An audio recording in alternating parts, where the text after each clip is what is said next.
ओम शांति। 12 फरवरी 2023 की अव्यक्त वाणी है। रिवाइज डेट है 6 दिसंबर 1993। मुरली का टाइटल है सच्चे स्नेही बन एक बाप द्वारा सर्व संबंधों का साकार में अनुभव करो। सच्चे स्नेही बन एक बाप द्वारा सर्व संबंधों का साकार में अनुभव करो। आज विश्व स्नेही बाप दादा अपने अति स्नेही और सदा बाप के साथ साथी व सहयोगी आत्माओं को देख रहे हैं। चारों ओर की सर्व ब्राह्मण आत्माएं स्नेही अवश्य है। स्नेह ने ब्राह्मण जीवन में परिवर्तन किया है। फिर भी स्नेही 3 प्रकार के हैं। एक है स्नेह करने वाले, दूसरे है स्नेह निभाने वाले और तीसरे है स्नेह में समाये हुए। समाना अर्थात समान बनना। स्नेह करने वाले कभी स्नेह करते हैं, लेकिन करते करते कभी स्नेह टूट जाता है, कभी जुट जाता है। इसलिए समय प्रति समय स्नेह जोड़ने में पुरुषार्थ करना पड़ता है, क्योंकि बाप के साथ साथ और कहाँ भी स्नेह, चाहे व्यक्ति से चाहे प्रकृति के साधनों से, कहाँ भी संकल्प मात्र भी स्नेह जुटा हुआ है तो बाप से स्नेह करने वालों की लिस्ट में आ जाते हैं।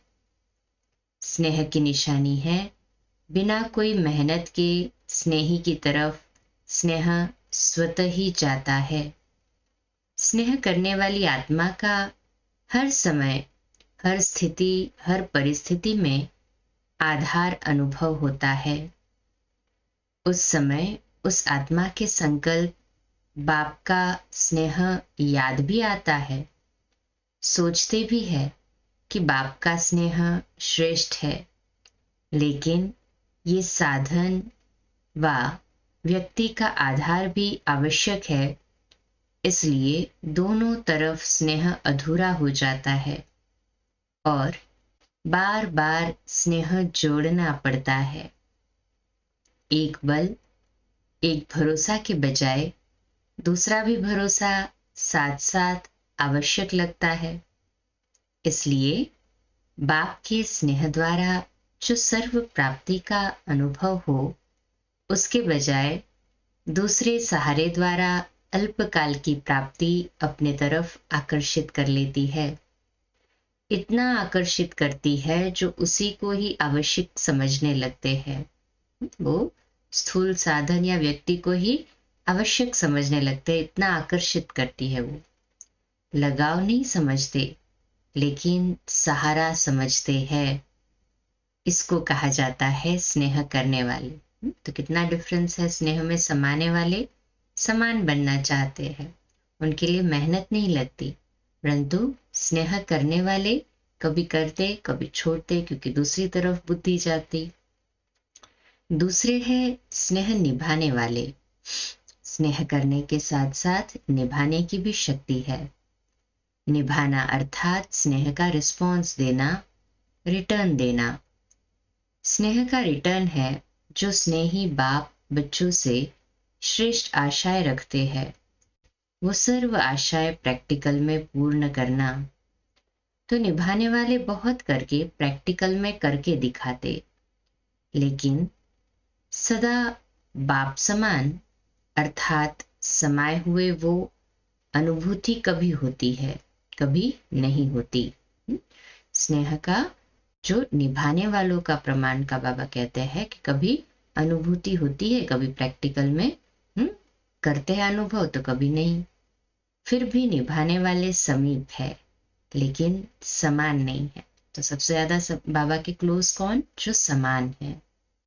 निभाने वालों को निभाने के रिटर्न में पदम गुना हिम्मत और उमंग उत्साह की मदद विशेष बाप द्वारा मिलती रहती है। तीसरे जो स्नेह में समाये हुए हैं, उन आत्माओं के नैनों में, मुख में, संकल्प में, हर कर्म में सहज और स्वतः स्नेही बाप का साथ सदा ही अनुभव होता है। बाप उससे जुदा नहीं और वो बाप से जुदा नहीं। हर समय बाप के स्नेह के रिटर्न में प्राप्त हुई सर्व प्राप्तियों में संपन्न और संतुष्ट रहते हैं। इसलिए और किसी भी प्रकार का सहारा उन्हों को आकर्षित नहीं कर सकता, क्योंकि कोई न कोई अल्पकाल की प्राप्ति की आवश्यकता किसी और को सहारा बनाती है, अर्थात संपूर्ण स्नेह में अंतर डालती है।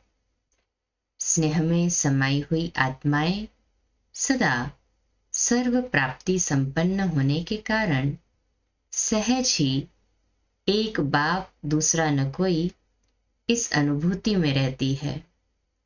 तो स्नेही सभी है, लेकिन 3 प्रकार के हैं। अब अपने से पूछो, मैं कौन? स्नेह करने वाला, स्नेह निभाने वाला या स्नेह में समाने वाला? कौन सा लगता है? बाबा को रिस्पॉन्ड करे अपने को पूछकर। तो बाबा कहते हैं तो स्नेही तो सभी है ना, परंतु कौन से नंबर में है ये अपने आप को चेक करके बाबा को रिस्पॉन्स दे।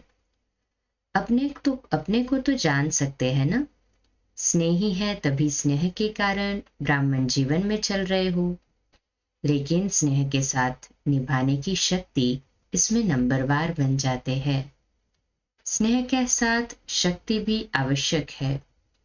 जिसमें स्नेह और शक्ति दोनों का बैलेंस है, वही बाप समान बनता है। ऐसे समाई हुई आत्माओं का अनुभव यही होगा। बाप के स्नेह से दूर होना ये मुश्किल है। समाना सहज है, दूर होना मुश्किल है, क्योंकि समाई हुई आत्माओं के लिए एक बाप ही संसार है। संसार में आकर्षित करने वाली 2 ही बातें होती है, एक व्यक्ति का संबंध और दूसरा भिन्न भिन्न वैभवों व साधनों द्वारा प्राप्ति होना।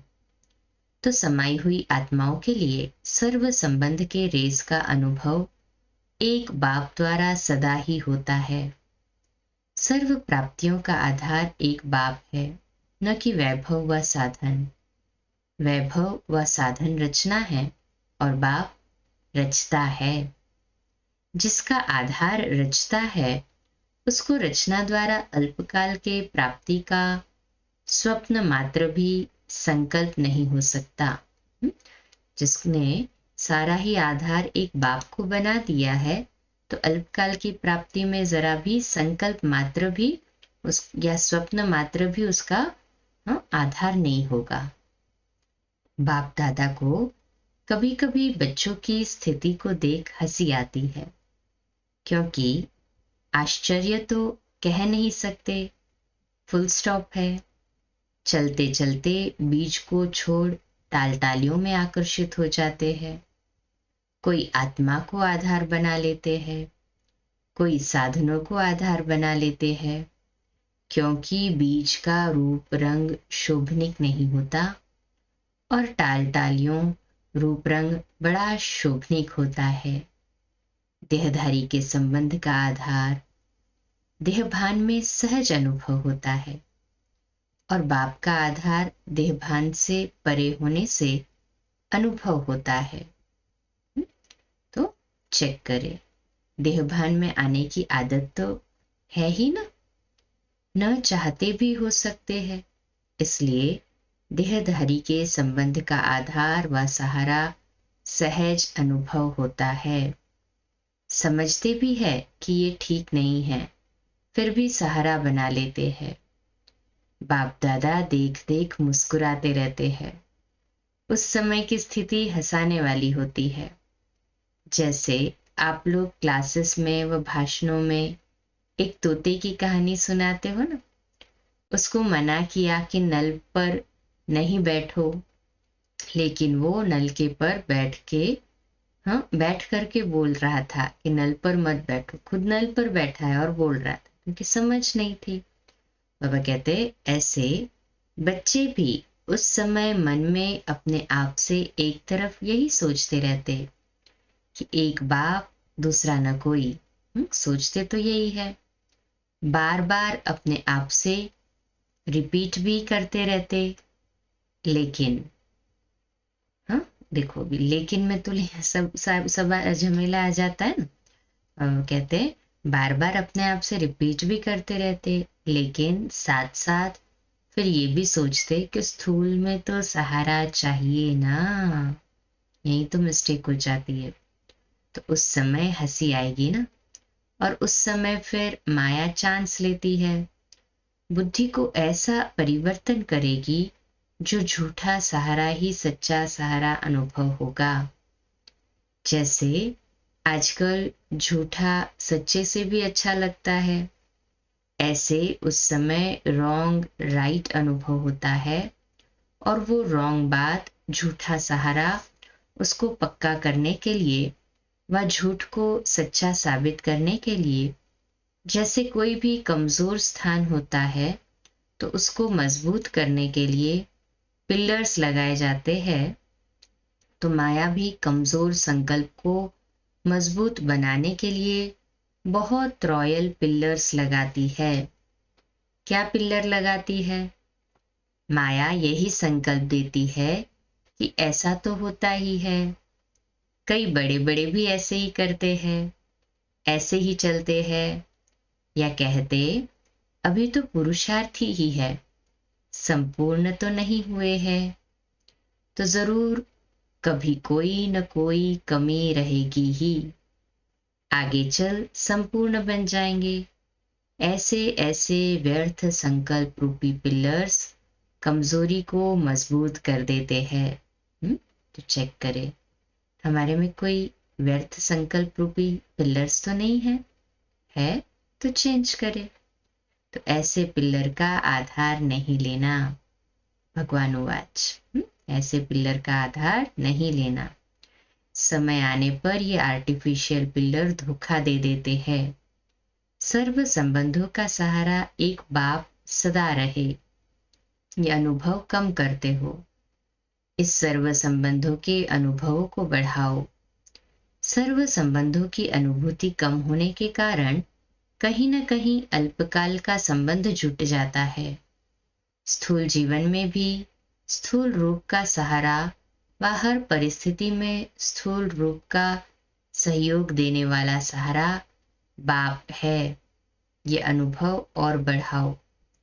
ऐसे नहीं कि बाप तो है ही सूक्ष्म में सहयोग देने वाला, निराकार है, आकार है, साकार तो है नहीं, लेकिन हर संबंध को साकार रूप में अनुभव कर सकते हो। Double underline. साकार स्वरूप में साध का अनुभव कर सकते हो। इस अनुभूति को गहराई से समझो और स्वयं को इसमें मजबूत करो, तो व्यक्ति वैभव व साधन अपनी तरफ आकर्षित नहीं करेंगे। साधनों को निमित्त मात्र कार्य में लाना व साक्षी सेवा प्रति कार्य में लगाना, ऐसी अनुभूति को बढ़ाओ। सहारा नहीं बनाओ, निमित्त मात्र हो। इसको कहा जाता है स्नेह में समाई हुई समान आत्मा। तो अपने से सोचना कि मैं कौन, समझा?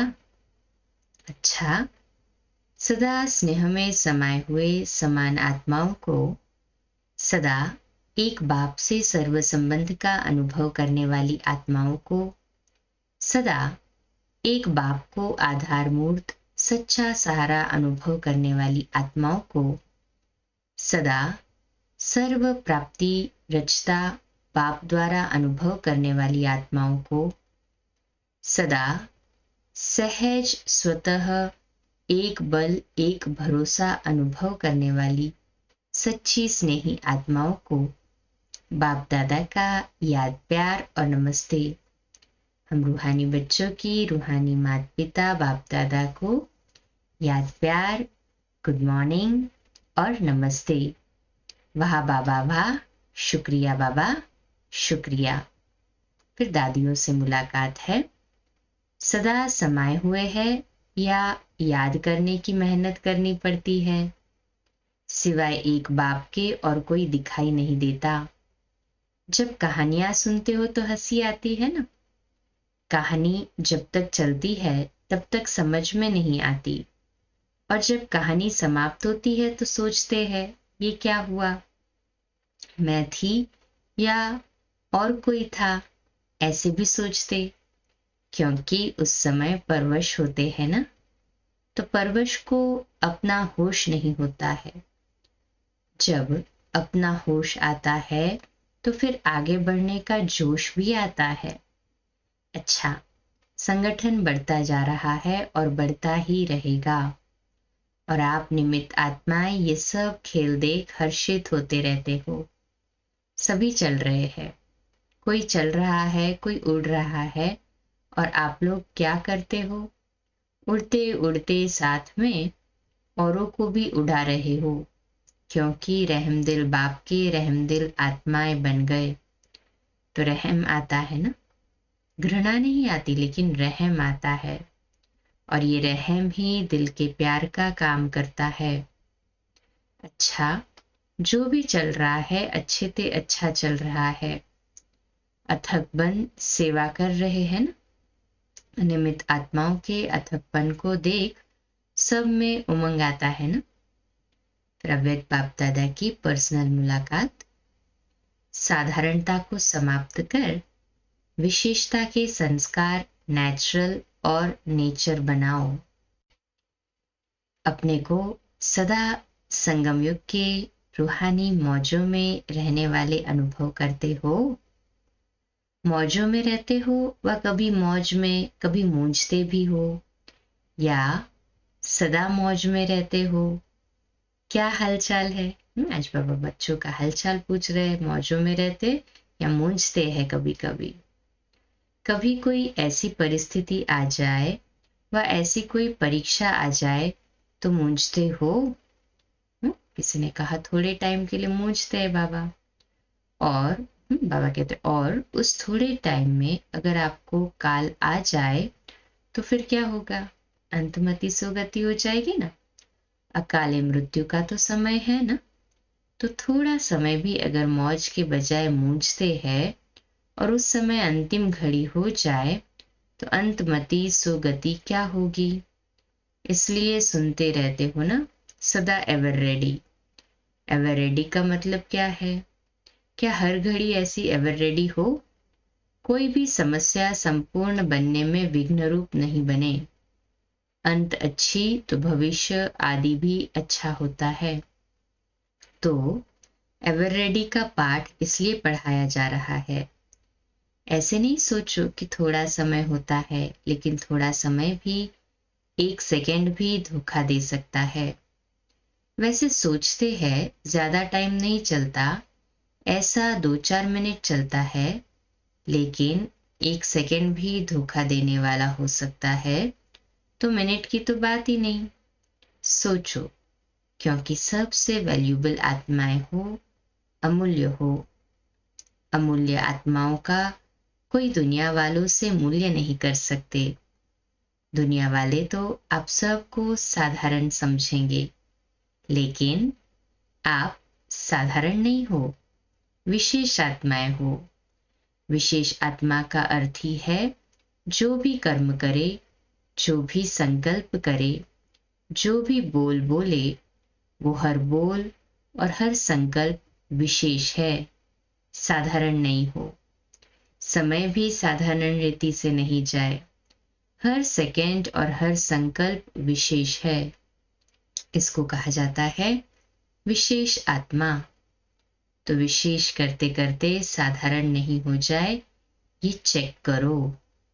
कई ऐसे सोचते हैं कि कोई गलती नहीं की, कोई पाप कर्म नहीं किया, कोई वाणी से ऐसा उल्टा सुल्टा शब्द नहीं बोला, लेकिन भविष्य और वर्तमान श्रेष्ठ बनाया। बुरा नहीं किया लेकिन अच्छा किया। बाबू पूछ रहे, सिर्फ ये नहीं चेक करो कि बुरा नहीं किया, लेकिन बुरे की जगह पर अच्छे से अच्छा किया या साधारण हो गया। तो ऐसे साधारणता नहीं हो, श्रेष्ठता हो। नुकसान नहीं हुआ लेकिन जमा हुआ, क्योंकि जमा का समय तो अभी है ना। अभी का जमा किया हुआ भविष्य अनेक जन्म खाते रहेंगे। तो जितना जमा होगा उतना ही सीखेंगे ना। अगर कम जमा किया तो कम खाना पड़ेगा, अर्थात प्रारब्ध कम होगी।